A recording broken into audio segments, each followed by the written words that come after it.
Alshamar kafuunee kabajamtootaaf hordoftoota miidiyaa madda nageenyaa jaalatamu oduu har'aaf qabannee dhihaanne isinitti muunkaassi faana turaan ejersa wallooti.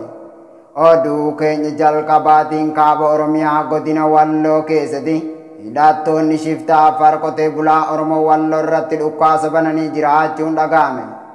Guutuun gabaasa kanaa akka itti aanutti isiniif dhiyaata. Kaaba Oromiyaa godina Walloo aana hartummaa fursee karaa qoriitiin hidhattoonni shiftaa Affaar lola qotee bulaa Oromoo Walloo irratti banuun miidhaa cimaa qaqqabsiisanii jiraachuu maddi keenya madda nageenyaatti hime. Hidhattoonni shiftaa Affaar qotee bulaa Oromoo aana baatee irratti deddeebiin lola kan banaa turan yoo ta'u qabeenya qotee bulaa hedduu saamanii kaan gubuu isiniif gabaasaa turre. Guyyaa kaleessa hagaya 26 bara 2022 lolli cimaan aana hartummaa fursee kallattii qoriitiin gara gammoojjiitti hidhattoota shiftaa Affaar qotee bulaa Oromoo Walloo irratti lola banuun namoota hedduu kan ajjeesanii fi madeessan ta'uu akkasumas loowwan hedduun qotee bulaa Oromoo jalaa saamamee jiraachuu jiraattonni onichaa dubbataa jiru. Lolli kunis kallattii qorii jaarraa gamaan bakka addaa Gimbii jedhamu keessatti kan geggeeffamaa oole yoo ta'u Oromoo irraa namoota 5 hidhattoota Affaariin kan ajjeefaman yoo ta'u Affaar reeffa Oromoo kan fudhatan kottaa reeffa keessan fudhadhaa jechuun bilbila namoota ajjeefamaniin qotee bulaa Oromoo irratti bilbilaa jiraachuu maddeen keenya garasiirra odeeffannee jirra. Lola geggeeffamaa oole namoonni hedduun kan madaa'anii fi ajjeefaman yoo ta'u nama ajjeefame keessa namoota 5 Affaariin qabeenya isaanii waliin reeffa fudhattee jiraachuun himamee jira. Reeffi namoota hedduu asii buuteen dhabamee jiraachuunis himamaa jira. Akka maddi keenya gabaasa nuuf laate jedhutti hidhattoonni shiftaa Affaar kun lola kana kan itti yaadanii bananii fi karooraan banan ta'u dubbatamee ture ganama har'aa akka namni bilbilaan dubbifne tokko nu ibsetti reeffa nama keenya barbaadaa jirra jechuun dubbatee jira. Odeeffannoo dabalataan namootni shiftaa Affaariin ajjeefaman muraasni beekamee jira.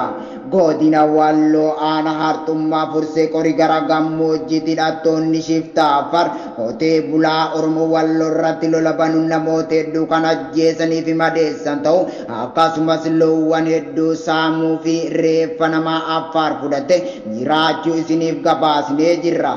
Lolli kunis kan itti yaadamee banamee fi itti karoorfame yoo ta'u namoota nagaa rasaasa farra ilmaan Oromoo Walloo Oromummaa balleessuuf hidhattoota shiftaa Affaariin kaafamen ajjeefaman muraasni kan maqaan nu geessaan armaan gadii kana.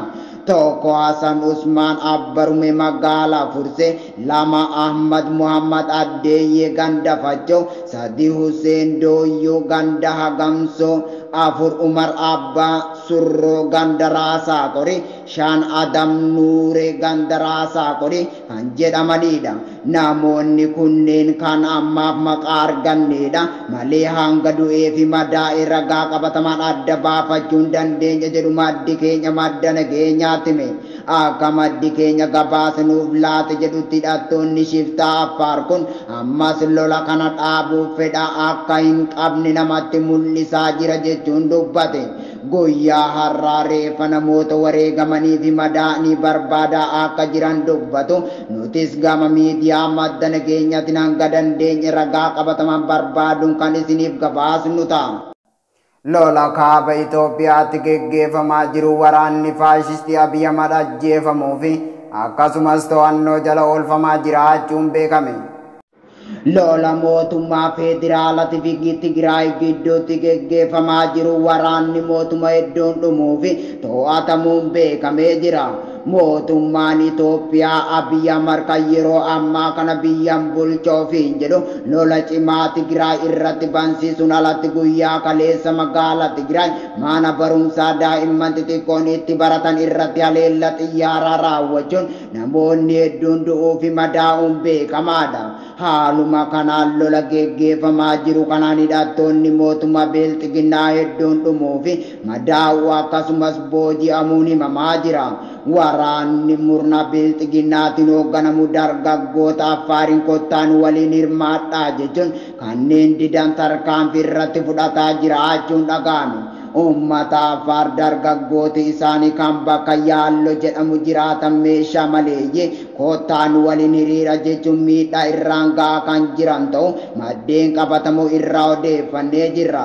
Lolli waraana Tigraay TDF fi Bilxiginnaa gidduutti geggeeffamu gara naannoo Affaaritti babal'ataa kan jiru yoo ta'u waraanni mootummaa faashistii Abiy Ahmed hedduun miidhamanii jiraachuun beekamaadha.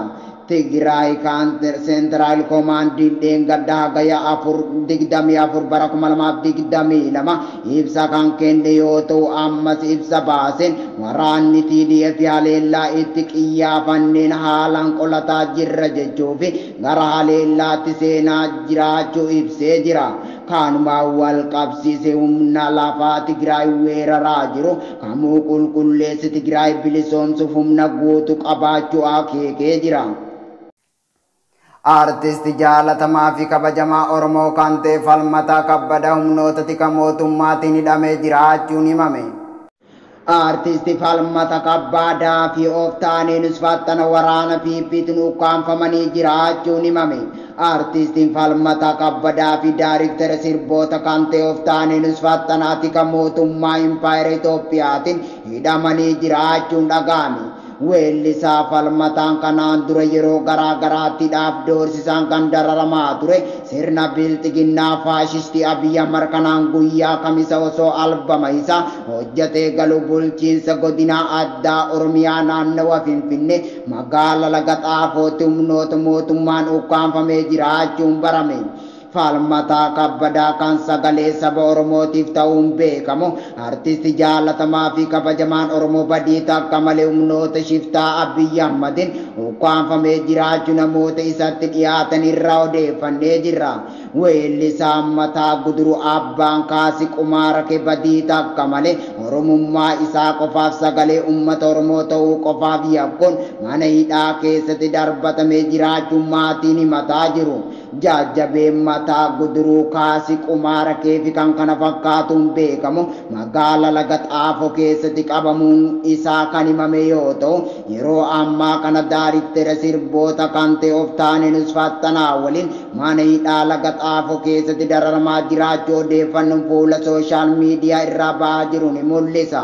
Humni shiftaa Abiy Ahmediin durfamu kan maqaa nageenyatti magaalaa keessa socho'u sabboontoota Oromoo ukkaamsanii dhuuncimee itti fufee jira. Egaa kabajamtootaaf hordoftoota miidiyaa madda nageenyaa oduun har'aaf qabannee dhihaanne kana gammaa daawwattanidha. Qophiilee madda nageenyaatti ufaan gama kiyyaan nagaatti isiniin jedha.